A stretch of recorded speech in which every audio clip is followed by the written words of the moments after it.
salient question, though, why do you believe that America is headed for a struggle with Iran, needs an answer.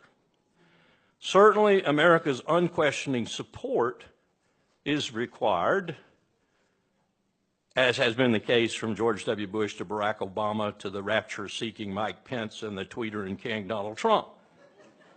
But it seems that recently, Lieberman and Netanyahu and their acolytes in this country, amongst which I put at the top Nikki Haley, have determined that it would be best if American troops also participated in the overthrow of the Tehran regime.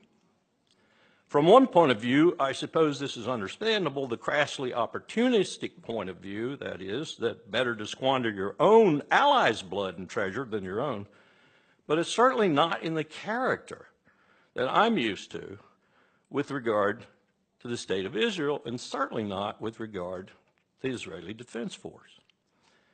That force could handle anything Iran threw at it militarily is undeniable. Any military professional will tell you that. And that Israel's more than 200 nuclear warheads could decimate Iran is equally undeniable. So why this attempt to suck America into this conflict?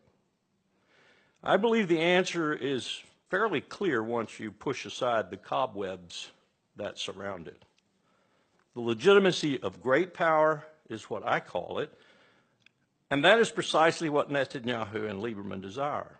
It's also what Riyadh desires, especially with the new boy king, Mohammed bin Salman, now an erstwhile ally of Israel. In short, the IDF could defend Israel, but it could not attack Iran, not successfully anyway. And were it to do so, it would be damned internationally and thus isolated even more than it already is today, perhaps devastatingly so.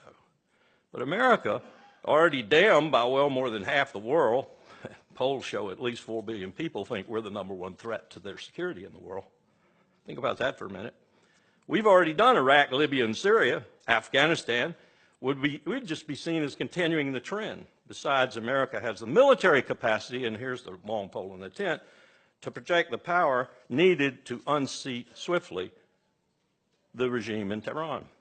Swiftly in terms of Saddam Hussein, for example, not swiftly in terms of taking care of 75 million people, each one of which in a very rugged and strategically deep terrain would want to kill every damned American in the country, along with probably half the rest of the Arabs in the area. So, there's only one significant hang-up that I see with this strategy that Netanyahu and Lieberman are pushing. Embroiled in his own legal problems that just might send him to jail, as such problems would likely have sent Ariel Sharon to jail had he not been in really bad shape at the end of his prime ministership, they're both headed for war. Of that, I'm convinced. They will use Iran's allegedly existential to Israel presence in Syria, which is becoming even more so from a military perspective every day. Hezbollah's accumulation of some 150,000 missiles, if we believe our intelligence agencies, the need to set Lebanon's economy back yet again, that's important. Look at what they're deliberating right now with regard to the new, very, very rich gas find in the eastern Mediterranean, with Israel claiming Section 9 and Lebanon claiming Section 9. Take that, Lebanon, we're going to bomb you, then you'll let us have it. And that will be their excuse.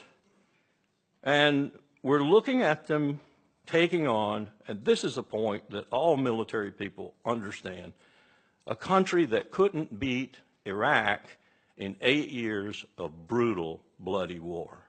An Iraq that we beat in 19 days. So this is the colossal threat that they're up against. And men such as H.R. McMaster are helping them. I looked at this from the perspective of the political parameters. What is it that we're confronting today in this country? And this took me down an entirely different path as I tried to figure out just how this team of McMaster, Tillerson, Kelly, et al., and Trump at the top of it, will face this sort of decision-making process. And the only place I could find that remotely resembled where we are today in our past was the period 1850 to 1860. And so about 6 months ago, I started reading as voraciously as I could on that period. I'd done some reading, but I needed to really do a lot more.